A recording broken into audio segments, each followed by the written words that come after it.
जय गुरु जी। शुक्राना गुरु जी। सारी संगत को जय गुरु जी। ओम नमः शिवाय।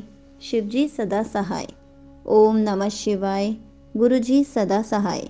शिव पुराण श्री रुद्र संहिता तृतीय खंड का दूसरा अध्याय। पूर्व कथा। नारद जी बोले, हे पितामह, अब आप मैना की उत्पत्ति के बारे में बताइए। साथ ही कन्याओं को दिए शाप के बारे में मुझे बताकर मेरी शंका का समाधान कीजिए। नारद जी के ये प्रश्न सुनकर ब्रह्मा जी मुस्कुराए और बोले, हे नारद, मेरे पुत्र दक्ष की 60,000 पुत्रियां हुई, जिनका विवाह कश्यप आदि महर्षियों से हुआ। उनमें स्वधा नाम वाली कन्या का विवाह पितरों के साथ हुआ था। उनकी 3 पुत्रियां हुई। वे बड़ी सौभाग्यशाली और साक्षात धर्म की मूर्ति थी। उनमें पहली कन्या का नाम मैना, दूसरी का धन्या और तीसरी का कलावती था। ये तीनों कन्याएं पितरों की मानस पुत्रियां थीं, अर्थात उनके मन से प्रकट हुई थी। इन तीनों का जन्म माता की कोख से नहीं हुआ था। ये संपूर्ण जगत की वंदनिया है। इनके नामों का स्मरण और कीर्तन करके मनुष्य को सभी मनोवांछित फलों की प्राप्ति होती है।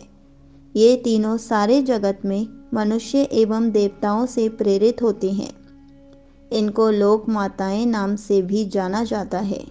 मुनीश्वर, एक बार मैना, धन्या और कलावती तीनों बहनें श्वेत द्वीप में विष्णु जी के दर्शन करने के लिए गईं। वहाँ बहुत से लोग एकत्रित हो गए थे। उस स्थान पर मेरे पुत्र सनकादिक भी आए हुए थे। सबने विष्णु जी की बहुत स्तुति की।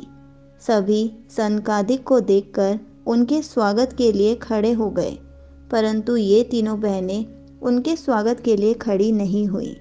उन्हें शिवजी की माया ने मोहित कर दिया था। तब इन बहनों के इस बुरे व्यवहार से वे क्रोधित हो गए और उन्होंने इन बहनों को शाप दे दिया। सनकादिक मुनि बोले कि तुम तीनों बहनों ने अभिमानवश खड़े होकर मेरा अभिवादन नहीं किया, इसलिए तुम सदैव स्वर्ग से दूर हो जाओगी और मनुष्य के रूप में ही पृथ्वी पर रहोगी। तुम तीनों मनुष्य की ही स्त्रियां बनोगी। तीनों साध्वी बहनों ने चकित होकर ऋषि का वचन सुना।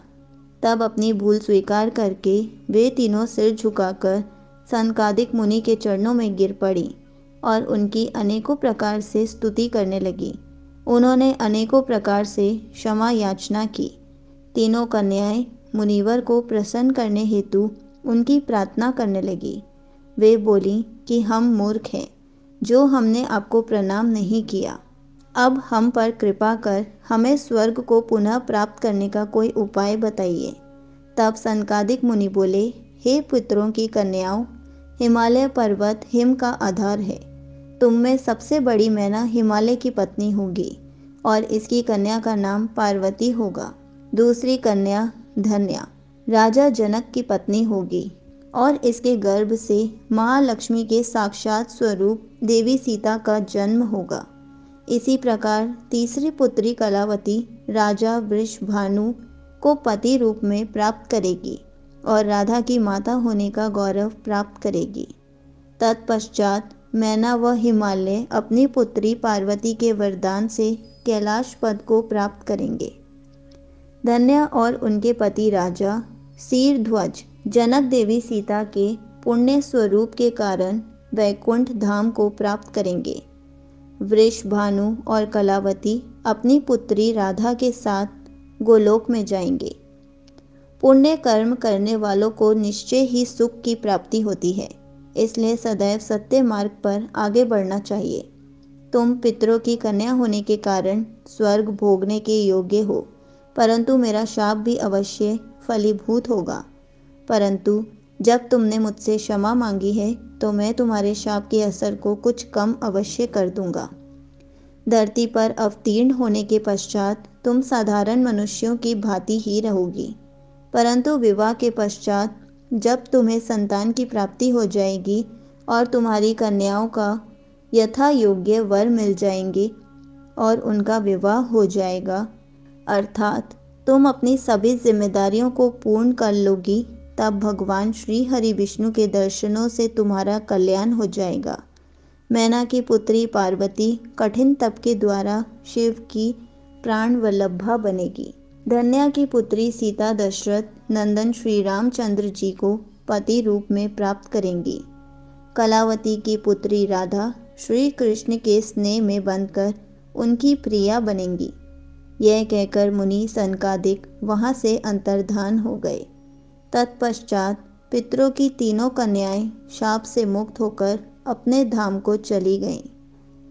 संगत जी, यहीं पर शिव पुराण श्री रुद्र संहिता तृतीय खंड का दूसरा अध्याय समाप्त होता है।